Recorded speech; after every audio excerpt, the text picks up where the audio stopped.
Congress has repealed a Biden-era rule that limited the amount of land that could be leased for oil and gas development in the wildlife refuge in Alaska. Energy Secretary Chris Wright joins me now. Mr. Secretary, opening up drilling to, I think, more than 1 million acres, do we need that much oil? We do, Stuart. We do, Stuart. The more oil we have, the more oil the United States can export to our allies abroad, great for the U.S. economy, and the lower we drive gasoline, diesel prices, jet fuel prices, airline tickets, and everything else. I'm still looking for those people that want higher prices, but I haven't found any of them yet. Americans want lower prices. Well, if you get the price of oil down to just say $50 a barrel, everybody's producing a lot of oil, down to $50, are people going to drill?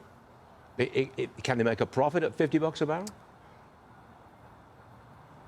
Yeah, the best producers can on the best lands. And look, oil price to bid for a lease today, that's development years from now. When you're opening lands in Alaska, that's not for what gasoline prices is next month.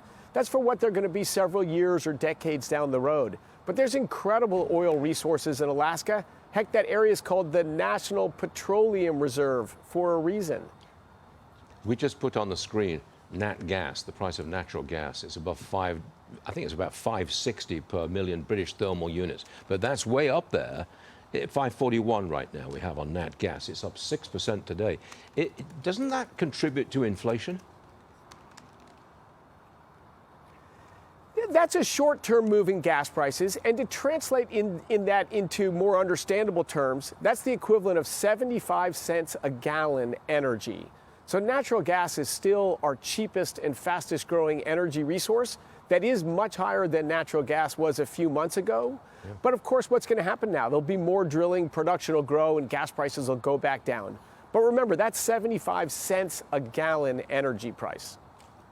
All right, Mr. Secretary, you asked the National Petroleum Council for ideas about speeding up the permitting process. What did they come up with for you? You know, nothing shocking. It's common sense. The biggest source of electricity generation in the United States today is natural gas. So we've got to coordinate our development of our electricity grid and our natural gas infrastructure. The way to get electricity prices down is make it easier and quicker and cheaper to deliver natural gas to power plants in New England, in California, across the country. States that pass renewable portfolio standards, like California, New York, and unfortunately my own state of Colorado, via Governor Polis, push through these policies to stop the development of more natural gas for power and put on intermittent sources. And what does that mean? Higher prices. We're doing everything we can to reverse the trend in electricity prices, and that means we've got to coordinate our natural gas pipeline infrastructure with our electricity generation infrastructure. This can bring great things to Americans. Mr. Secretary, I think I see you at the Columbia River right there. What are you doing there?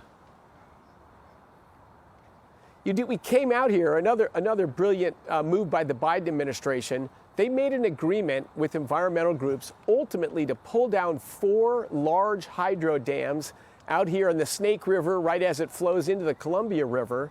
That would be 3 gigawatts of firm, reliable power generation taken off the marketplace. The Trump administration will not allow the taking down of dams, the closing of coal plants, the closing of gas plants, and all the things the Biden administration did to drive electricity prices up. We're reversing those.